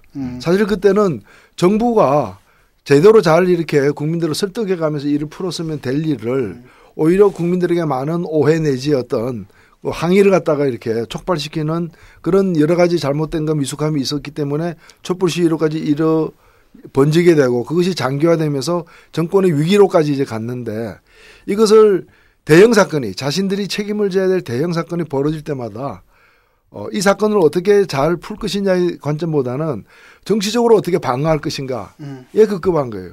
사실 이번 이제 세월호 사안만큼 크지는 않았다 치더라도 국정원 댓글 사건이 그랬고 NLL 문건 유출 파동도 그렇고 자기들이 어떤 자기들 잘못으로 벌어진 어떤 정치적 위기 상황이 되면은 이걸 정치적으로만 대응하려고 하는.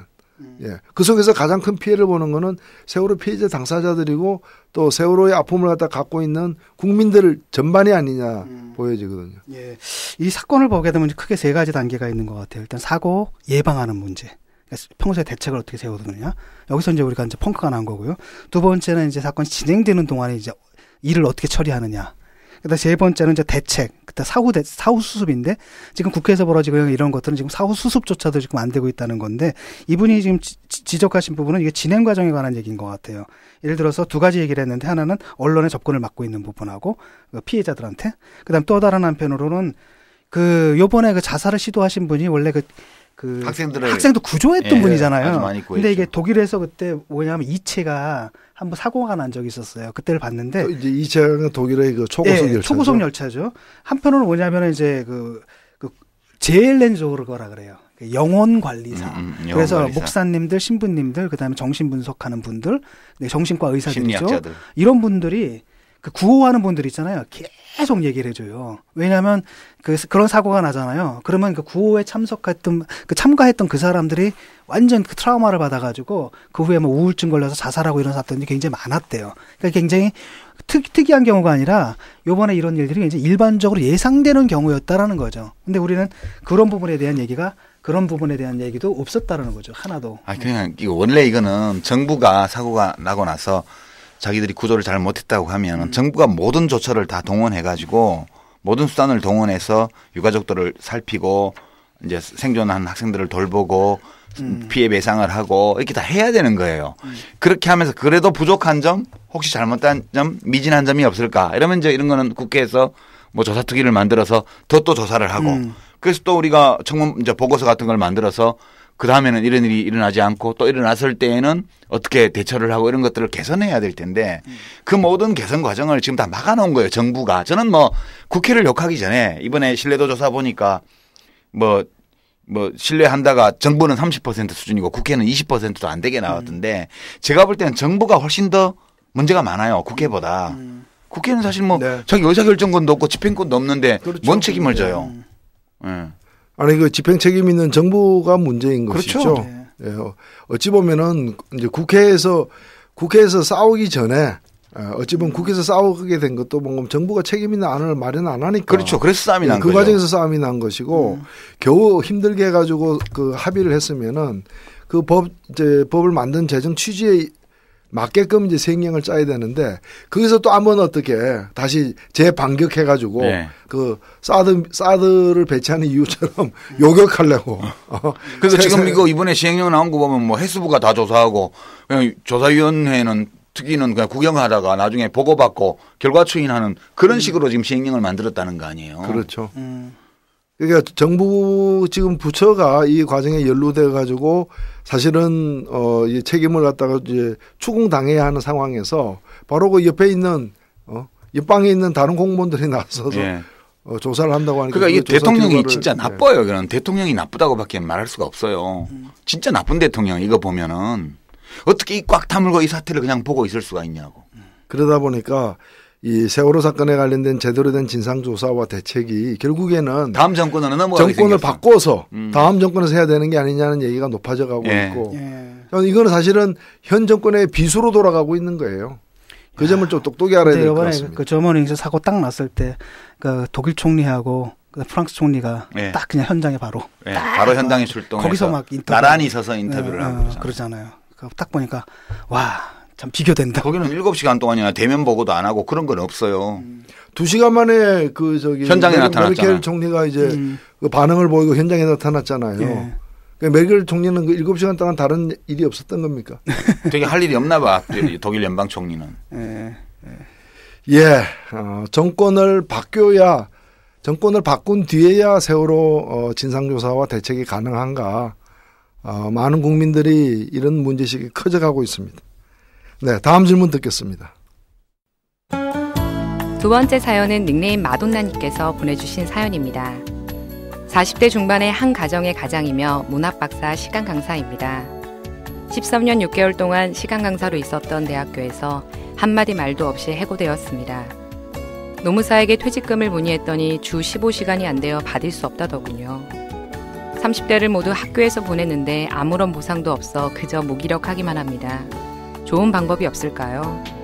일부 교수들의 시간 강사를 향한 부적절한 행태도 제도적으로 막을 방법이 없을까요? 올해 강사법이 시행되면 일부를 제외하고는 시간 강사들이 해고를 당할 것으로 보이는데요.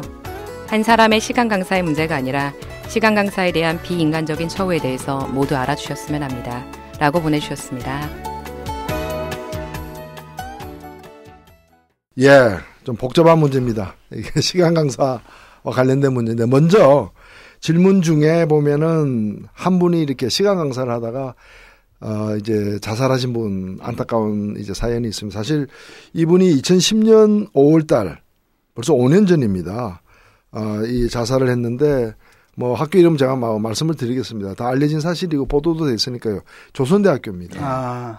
그 서정민 씨라는 이제 박사학위 소지자 시간 강사였던 분인데 이분이 상당히 이제 좀 우리 마음을 울리는 그런 유서를 남기고 이제 자결을 하셨는데 그 내용에 보면은 이제 그 부당하게 이 담당 교수가 이렇게 그 뭐 논문이 뭐 50몇 편의 논문을 갖다가 이렇게 대필해서 쓰도록 이렇게 강요를 했고 뭐 여러 가지 내용들이 들어가 있습니다. 있고 그 중에 보면은 이분이 시간 강사직을 탈피하기 위해서 뭐 다른 지방의 대학교에 이제 정식 교원으로 전임 교원으로 가려고 이렇게 했는데 그 과정에서 6천만 원 내라 1억 내라 이런 제안을 받았던 것도 내용에 들어 있으면서 이런 비정규직 대학 강사들의 처지가 개선돼야 된다는 걸 요지로 해서 유서를 이제 마무리를 하고 있고 그 후에 이제 이분이 이제 이분 가족들이 또 소송을 제기해서 여러 소송들이 지금 제기되기도 했었습니다. 그런데 이 질문하신 분도 보니까 이 시간 강사를 문학 박사로서 이제 시간 강사를 하고 계신 분 같은데 13년 6개월을 하고 잘렸대잖아요. 그런데 이분 같은 경우에 보면은 그 퇴직금을 못 받았다고 지금 나오는데요. 저는 이 점이 좀 더 자세히 들여다봐야 되겠습니다만은 이 서정민 그 시간 강사 자살하신 분도 똑같은 경우였거든. 10년 넘게 근무해가지고 퇴직금도 못 받은 상태인데 소송에서 이겼어요. 그러니까 우리나라 지금 법이 어떻게 되는가 하면은 근속 기간이 1년이 안 되면 퇴직금 대상이 안 됩니다. 그렇죠. 그리고 또 이 근로 형태가 주 15시간 미만의 어떤 단시간 근로자일 경우에는 그렇게 짧게 근로하는 사람의 경우에도 이 퇴직금 지급 대상이 안 됩니다. 아니 근데 대학교의 근로시간을 강의 시간만 근로시간이라고 할 수가 있나? 그러면 잠자다가 벌떡 일어나서 순간이동 착해서 강의실에 가서 3시간 강의 탁 하고 탁 퇴근하나? 그렇죠. 바로 그래서 이게 사실은 재판에서 이겼어요. 이겼는데 그 판결문에 보면 처음으로 지적한 게 방금 말씀하신 그 내용입니다. 왜냐하면 이 시간 강사는 강의 시간만 봐서는 안 된다. 시간 강사만이 아니라 대학교에서 학생들을 가르치는 모든 사람들은 강의 준비를 해야 되잖아요. 대학 교수들은 9시간도 안 돼. 그럼 일주일에. 그렇죠. 노동시간이. 이거 말이 되냐고. 그다음에 애들 성적도 채점해야 되고. 강의 계획표. 그리고 또 연구도 해야 되잖아요. 그래야 애들 가르칠 수 있잖아요. 이 모든 시간을 해파해야 되기 때문에 강의 시간만 가지고 따질 수 없다고. 두 번째는 뭔가 하면은 이런 식으로 따지면은 지금 보면 퇴직금을 지급하고 있는 그 전임 교원들 하고 다르잖아요. 그렇죠. 전임 교원도 보면은 9시간 이상 하는 사람이 오히려 없잖아. 네. 지금 보통 8시간 미만 하고 있잖아요. 네. 뭐 그런 점에서 지적하고 세 번째는 뭔가면은 이런 시간 강사들 같은 경우에는 방학이 있잖아요. 그리고 또 6개월마다 계약을 맺잖아요. 그렇다 하더라도. 정규 교수들도 방학이 있어요. 예, 그렇죠. 그 사람들도 일주일에 15시간 넘게 강의하는 사람이 없어. 예. 전국 어느 많아요. 12시간이고 그렇죠. 저 같은 경우 9시간. 시간 강사 같은 경우에는 6개월마다 재계약을 한다 하더라도 이것이 수년째 지속적인 반복되는 거라면은 그렇죠. 계속 근로한 걸로 간주해야 된다. 소송해야 되겠다. 라는 취지로 해서 이겼습니다. 그래서 퇴직금을 받게 되었거든요.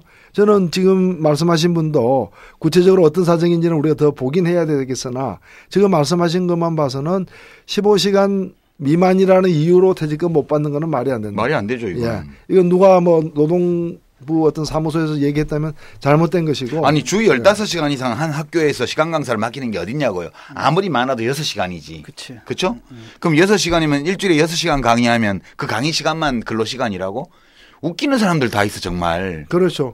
그것보다 2배, 3배의 강의 준비 시간이 있고. 응? 아니, 그러니까 뭐 양계장에서 뭐 이런 비유가 좀 죄송합니다만은 계란 놓을 때만 닭이 밥 먹냐고. 계란 놓을 때만 밥 먹냐고. 예. 계란 안 놓을 때도 오늘 계란 안 놔도 다 그 살아 있어야 움직여야 계란도 그러니까. 나오는 것인데. 예. 아니, 난 대학 교수 사회가 이 시간 강사 비정규직 교수들 문제에 대해서는 이 대학 교수 사회가 이렇게 침묵하고 있다는 게 물론 이제 민기업이나 이런 분들이 애쓰시지만 전반적으로 보면 도대체 이 정부나 국회나 이런 공공 분야의 부패를 그렇게 격렬하게 비난하는 교수들이 각종 칼럼이나 방송에나 나와가지고 자기네 일터는 어떤데? 난 그런 공분이 생기더라고. 사실은 당신 교수잖아. 저는 이 질문이 제기된 게 단순히 퇴직금 문제 때문에 질문된 건 아닌 것 같고요. 지금 말씀하신 대로 이렇게 수많은 이제 그 대학교에서 시간 강사하는 분들의 문제가 현안이 되어 있어요. 예. 그래서 고등교육법이 이 문제와 관련해 가지고 2011년에 개정이 되고 몇 년 유보한 후에 이제 실행되기로 돼 있었는데 개정된 내용에 문제가 많아 가지고 특히 전임 교원들, 그다음에 이제 비정규 교사 이런 교원들 그리고 심지어는 뭐 대학 당국까지도 다 동의 안 하는 거야. 그래서 지금 현재 고등교육법과 관련된 소위 말하는 강사법 개정이 지금 현재 다시 도마 위에 오르고 있어요. 오르고 있는데 이와 관련해 가지고 크게 나온 두 개의 안이 있습니다. 하나는 뭔가면은 그 비정규 대학 교수 노조가 있고 그다음에 또 뭐 강사 노조가 또 따로 있어요. 네. 사실은 그쪽에 의견이 불일치하는 면도 있는데 그 크게는 일치하지만 불일치하는 대목은 뭔가면은 크게 일치하는 거는 뭔가면 최대한 법적인 TO대로 정규 교원을 늘리자. 지금 그거 안 늘리고 있으니까. 대학이 돈이 없는 것도 아닌데 오히려 편법으로다가 시간 강사들을 갖다가 마치 그 TO에 속하는 것처럼. 그 3명 하면 겸임 교수 3명이면 정규 교수 1명 쳐주니까 시간 강사한테다가 겸임이라는 타이틀을 막 줘가지고 네. 그렇죠. 그렇게 하는 거예요. 그렇죠. 제가 그걸 한 10년을 했습니다. 나도 그거 한 2년 해봤어. 그래서 그 편법으로 하고 있는 걸 갖다가 이제 종지부를 찍고 제대로 이 TO를 갖다가 제대로 된 정규 교원으로 채울 것. 그리고 두 번째는 이걸 갖다가 우리 OECD 내에서도 우리가 지금 교수 한 명당 대학생이 25명이래요. OECD 평균이 15명인데 그렇기 때문에 대학 교원을 갖다가 OECD 평균 수준으로 늘리는 걸 통해 가지고 TO 자체를 늘리고 그 TO를 갖다가 이런 이제 비정규 교원들을 흡수해 가지고 정규 교원을 함으로써 늘리자는 게 첫 번째고요. 이게는 이견이 없어요. 그리고 두 번째는 뭔가 하면 그래도 시간 강사는 남을 거라는 거죠. 이 남는 사람을 어떻게 할 것인가와 관련해 가지고 이 남는 사람은 일단은 연구 전문 강사로 해 가지고 일단은 채용해서 하되 여러 가지 뭐 4대 보험이라거나 이런 이제 적용에 있어서는 좀 유도리를 두자라는 게 한쪽의 견해인데 다른 한쪽에서는 그거는 형식만 정규직이지 내용적으로는 비정규직과 똑같은 거 아니냐. 이런 문제 제기로 일치를 못 보고 있는 지점은 있습니다. 근데 저는 이전과 관련해 가지고 한 가지 좀 예를 들고 싶은 것이 호주 방식이에요. 호주 같은 경우에는 크게 정규직과 비정규직이 있는 게 아니라 풀타임, 파트타임, 캐주얼 세 가지가 있는 거예요. 그러니까 풀타임은 38시간 일하면은 풀타임인 거예요. 소위 우리나라로 치면 정규직이고요. 근데 그 파트타임은 뭔가 하면은 일주일에 20시간에서 38시간 일하는. 그러니까 제대로 다 온전한 근무를 하지 않는 경우에 이걸 파트타임이라 그러고 캐주얼은 그야말로 임시고용. 예. 이 임시고용은 20시간 미만 일주일에 20시간도 근로 안 하고 우리나라 단시간 노동자 비슷한 겁니다. 그런데 재미있는 거는 이 파트타임이에요. 파트타임 같은 경우에는 어떻게 하는가 하면은 정규직하고 똑같은 임금을 시간당 주는데 일하는 시간이 적으니까 적은 만큼 줄이는 것이지 시간당 임금 자체가 다르지 않다라는 거예요. 예. 그 대신 또 하나는 뭔가 하면은 정규직하고 똑같은 각종 연금 등 수당을 다 주는 거예요. 다만 그것도 이제 일하는 시간을 비례해서. 네, 비례해 주니까 사실은 자기 개인적으로 온전하게 38시간, 40시간 일하기 힘든 사람들이 택하는 그런 이제 방안이기 때문에 불만이 없는 거예요. 차별도 없는 거예요. 문제는 캐주얼인데 캐주얼에게는 연금이나 이런 걸 안 줘요. 안 주고 일한 시간에 대한 임금만 일단은 주는데 문제는 뭔가 하면 그렇게 되면 너무 적잖아요. 적으니까 일한 시간 곱하기 125를 주는 거예요. 25%를. 네, 25%와 24%로 예, 더 주는 거예요. 엑스트라로 얹어주는 거예요. 예, 더 주는 거고 그다음에 연금도 너무 안 주면 섭섭하니까 9%의 연금액에 해당되는 돈을 가외로 이렇게 주는 것을 법제화하고 있거든요. 저는 어차피 우리가 모든 사람을 갖다가 이게 정규 근로시간 풀로 다 채우는 고용을 하기 힘들다면은 시간당 임금에서 차별받지 않는 여러 이런 게 좀 유연성 있는 대응이 아닌가. 예컨대 뭐 일주일에 무슨 9시간 강의하는 정규 교수한테 뭐 월 500만 원 준다. 그러면 정규직 아니라도 시간 강사가 뭐 3시간 하면 그 3분의 1을 줘야 될 거 아니야. 그렇죠. 근데 우리는 30분의 1밖에 안 준단 말이야. 그러니까 이제 이런 거죠. 너 나중에 뭐 언젠가는 교수 될 거니까 그때까지는 참아라.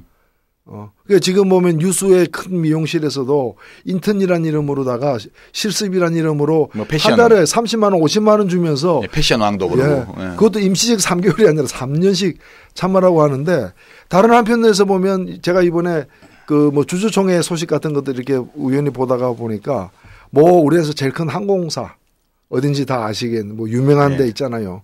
굵직굵직한 사건을 계속 생산해내는 거기서 이제 지난 주말에 이제 주총을 했는데 거기 통과된 것 중에 하나가 뭔가 하면은 임원 있죠. 임원 퇴직금 조항이에요. 예. 보니까 그동안에 그 회사에서는 임원 퇴직금을 어떻게 주는가 하면은 일반 이사, 회장하고 일반 이사로 나눠가지고 회장은 1년 근무하면 보통 우리가 일반인들은 직장인들은 1년 근무에 한 달치씩 주잖아요. 네. 10년 근무하면 10개월치를 그렇죠. 퇴직금으로 주잖아요. 네. 쏠쏠하잖아요. 근데 여기는 어떻게 주는가 하면은 회장은 1년 근무에 퇴직금이 6개월치라. 그러니까 회장이지. 그리고 일반 이사들. 그 이사들은 보니까 기본 연봉이 50억이더라고요. 이사들은. 그리고 그 뭐 아들도 뭐 그 이사하고 그러던데 연봉 50억씩 주는 그 회사에서 그 퇴직금을 갖다가 이번에 작년까지는 4개월치씩 준 거예요. 1년에 4개월치씩 주면은 3년 근무하면은 1년치를 받는 거예요. 예, 퇴직금만 50억이야. 예, 퇴직금만 50억인 거예요. 근데 그걸 갖다가 고쳐가지고 경쟁을 도입한다 해가지고 3개월에서 5개월치 주는 1년에. 잘한다. 예. 그래서 참 꿈의 직장을 실현하고 있더라고요. 근데 이제 이걸 꿈의 직장을 그 소수의 사람들만 실현하지 말고 그렇잖아요. 저도 이번에 뭐 그 항공사 비행기 타고 저기 외국 다녀왔는데. 네덜란드 가실 때. 저 같은 사람이 자꾸 이용하니까 많은 국민들이 이용하니까 자기들도 돈 버는 건데. 그렇죠. 고객들하고 직원들 덕분에 돈 버는 거지. 회장이 돈 벌어? 회장이 돈 버는 게 어디 있어? 그러니까 그 뭐 고객은 둘째 치더라도 직원들 일반 직원들에게도 뭐 5개월치씩 6개월치씩 준다면 우리가 이런 얘기 할 필요 없는 거죠. 왜 자기들만 몇 안 되는 사람만 가뜩이나 연봉도 그렇게 많이 받는 사람만. 아니 안 그래도 밖으로 또 큰 사람이 또 고봉으로 더 담어. 그런 게 어딨냐고. 예. 그래서 지금 대학들도 마찬가지입니다. 사실은 지금 대학들이 각 대학마다 뭐 차이는 좀 있겠지만은 1년에 수십억씩 돈 쓰고 남아가지고 그걸 재단에 전입시키는 전입금을 쌓아두고 있는 현실에서 이 시간 강사 문제를 이런 식으로 그러니까 선생 처우를 나쁘게 하면은 그건 1차적으로 어디로 그 피해가 가냐면 학생들한테 가는 거 아니에요? 그렇죠. 예. 그런 아니, 점에서 나 예전에 그 어디 대학에서 대구에서 강의할 때 시간 강사인데 강의 수강생이 430명이야. 학원이 아니고. 대학 강의인데 그 430명을 리포트를 중간고사 때 내게 하고 기말고사를 치르는데 채점 그래서 할 수 없이 조교를 2명을 붙여주긴 했어. 채점 때문에. 근데 그게 일주일에 3시간 강의인데 그 노동량이 너무 어마어마하더라고요. 학원처럼 그 1인당 얼마씩 해서 계산 강사를 받아야 되는 그런 대학이 있으면 내가 가지. 아니 그 2배로 주긴 할 거예요 아마 그 저기를. 근데 워낙 액수가 적다 아니 보니까 보통 시간 강사보다 좀 더 주긴 하는데 그렇지. 그래봐야 그게 뭐 그러니까 워낙 그 절대 액수가 작으니까 2배로 해봤자 껌값이죠. 그러니까 제가 이제 중대에서 겸임교수를 할 때 얼마를 받았냐면 일주일에 3시간짜리 강의를 2개를 했단 말이에요. 6시간. 그러면 그 6시간이잖아요. 그럼 한 달이면 그게 얼마냐면은 24시간인가 이렇게 되는데 그 김포에서 택시를 왔다 갔다 하다면 사실 택시값이 안 나와요. 그렇지. 그래서 100만 원을 받는 거야. 그럼 일주일에 2번씩 나와가지고 그러니까 그게 뭐냐면 강사 봉급에 한 번 갔다 오는데 10만 원이야. 아니 근데 겸임교수가 강사 봉급의 2배예요. 그러니까 내가 강사였다는 거 그것도 50만 원이라는 얘기야. 그렇지. 그 학교 요새 조사받고 있죠. 그러니까 황당한 건 뭐였냐면 그때 연대를 갔거든요. 연대를 그냥 강사 자격으로 갔어. 근데 한 번만 강의하거든요. 3시간. 근데 거기는 100만 원이 넘어. 연대가 세구나. 최소한 그 정도만 줘도 먹고는 살아요. 그 정도 강사 강사들이 예컨대 3시간 강의하고 그 정도만 받을 수 있다면 괜찮은 거예요. 강의 한 2-3개 있고 그다음에 자기 연구하고 뭐 번역도 좀 하고 이러면 그러니까 보통 강사들 중에 많은 분들은 물론 교수가 되려고 하지만은 그 부분을 아예 포기한 분들도 많고 또 하나는 많은 분들이 뭐냐면 정말 공부가 좋아서 하는 분들이 있거든요. 그런 분들은 일단 내가 공부가 좋고 내가 애들 강의하고 꼭 교수란 신분이 아니다 하더라도 내가 강의한 만큼에 대한 도를 대가를 펴면 되지 도를. 제대로 받을 수 있고 내가 이걸 먹으면서 부자가 되지 못하더라도 공부를 계속할 수 있으면 좋다는 분들 굉장히 많거든요. 근데 맞아. 근데 이분은 소송은 좀 하긴 해야 되겠다. 퇴직금 소송. 이번은 퇴직금 소송은 필요하고요. 제일 잘하는 분이 민변회, 노동위원회, 누구죠? 권영국 변호사 이런 분이 제일 잘하시잖아요. 예, 그렇고 뭐 하여튼 이런 정도는 아주 복잡한 재판이 아니기 때문에 주변에 판례도 있고. 판례도 또 하나는 이제 교수들 문제인데 사실 그렇거든요. 교수들이 좀 나서줘야 되잖아. 근데 쉽게 말하면 나서주는 건 그 다음 문제고 그 착취해 먹는 교수들이 많아요. 또. 진짜 나빠. 착취해놓은. 그 이제 김영란법 발효되면 교수들 착취하는 것도 이제 좀 줄어들어요. 그럼요. 예, 그거 그런 점에서 필요한 겁니다. 아니, 사실은. 무슨 박사 논문 심사를 하면서 특급 호텔에서 막 10몇만 원짜리 밥을 먹으면서 심사를 하고 그 밥값을 심사받는 학생이 내고 이런 게 말이 돼?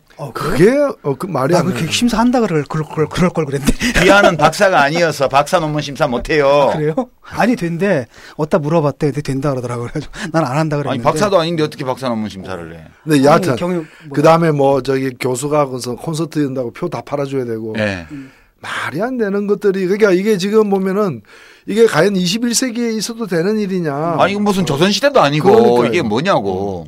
그런 일들이 벌어지는 데가 이 학교 안하고 군대하고 요새 그러니까 이런 온 나라의 을들이 막 다 있어. 그러니까 온 나라의 을들이여 단결하라. 잃을 것은 쇠사슬이여. 얻을 것은 대한민국이다. 이런 거 필요할 때야. 그 또 하나가 뭐냐면 대학 구조 조정인가? 예. 이걸로 내려와가지고 또 어떤 일들이 벌어지냐면 이제 겸임교원 수를 늘려야 되잖아요. 아니 겸임이 아니라 전임 교원을. 그렇기 때문에 어떤 사태가 있냐면은 강사들을 잘라요. 비율이니까. 그러니까 뭐 이런 식이 있단 말이죠. 그러니까 이게 제대로 된 교수 정원 자체를 갖다 사실은 그 늘리는 그런 마스터 플랜이 필요해요. 그걸 갖다가 유도하는 정책도 그렇고. 근데 교수 되기 어려워져요. 왜냐하면 지금 대학 진학률이 한때 85%까지 갔다가 지금 75%로 떨어졌고 조만간에 70%를 밑돌 거라고 그래요. 그러니까 2020년인가 지나면은 졸업하는 애들이 대학 정원보다 모자라요. 네, 거기다가 지금은 한 연령당 출생자 수가 60만 명이 넘는데 조만간에 50만 명 밑으로 내려오고 좀 더 가면 40만 명 선으로 떨어지게 돼 있어요. 그러면 대학 진학률을 75% 잡는다 하더라도 한 해에 30만 명, 35만 명밖에 대학을 안 가요. 전문대학 다 포함해가지고. 그럼 지금 총 정원보다 훨씬 적다고요. 그러면 그 상황에서 교수를 계속 확충하면 교수 1인당 학생 수가 줄어들어서 교육의 질이 개선되겠지만 대학들이 그렇게 안 하고 이제 교수 뽑는 거를 줄일 거 아니에요. 그러니까 이제 교수 되기가 점점 힘든 거야. 그러니까 교수 되려고 하지 말고 다른 진로를 알아봐야 돼. 난 그렇게 어드바이스 하고 좋은 지적입니다. 사실 지금 대학 자체가 너무 그동안에 거대하게 거대화되었기 때문에 거의 뭐 20년 안으로 현재 대학 정원의 절반이 줄어들 거예요. 근데 지금 건물 짓는 거 좀 그만하고 좀 딴 데 제대로 이렇게 교육의 질을 진짜 높일 수 있는데 좀 썼으면 좋겠다는 생각도. 그러면 돈이 안 생기잖아요. 건물을 지어야 돈이 생기지. 근데 지금 뭐 대학 건물들 보면은 무슨 이게 무슨 대학 건물인지 아니면 무슨 상가 건물인지 아니면 호텔 로비인지 막 헷갈릴 정도. 중앙대도 그거 심하지. 막 심하더라고요. 근데 그게 꼭 필요한가라는 생각이 들거든요. 요새 뭐 꼭 필요 안 하죠. 학상복합이라 해가지고 학교하고 상가가 이렇게 복합으로 돼 있는 게 학상복합이 학생복합도 아니고. 하여튼 이분은 소송하셔야 돼. 퇴직금. 소송도 하고 그다음에 강사법 개정 뭐 정의당도 우리 정진우 의원이 또 계시기 때문에 열심히 앞장서서 좋은 안을 만들어 가겠습니다. 예, 뭐 학교에서도 강사분들이 있는데 저도 참 같이 이렇게 밥 먹을 때 막 미안하거든요. 정말로 사실 하는 일 보면 크게 안 다르잖아요. 내가 하는 노동량과 그분들 하는 노동량과 큰 차이가 없는데. 심지어 시간 강사들이 강의 더 잘해. 엊그제까지는 또 강사였잖아요. 예. 그렇지. 그 사실 뭐 보면 크게 차이가 없고 뭐냐면 그냥 연구실이 하나 더 생겼을 뿐이에요. 내가 머물 수 있는. 근데 월급이 많아지잖아. 그렇지. 근데 그것도 실제로 노동하는 거 보면은 저분들이 훨씬 더 많이 하거든요. 왜냐하면 이제 많이 맡아야 되잖아요. 네, 그럼요. 그러면 나보다 강의도 많이 하고 그러는데 되게 미안해요. 제가 좀 같이 뵙기에. 계속 그런 마음으로 검토하시기 바랍니다. 네, 질문 감사합니다. 건성을 바랍니다. 예, 수고하셨습니다. 노유진의 정치 카페 1부 재밌는 얘기들 많았습니다. 1부 여기서 마치고요. 잠시 쉬었다가 저희는 2부에서 다시 찾아뵙도록 하겠습니다. 사드, 그죠? 예, 주제가 바로 사드입니다.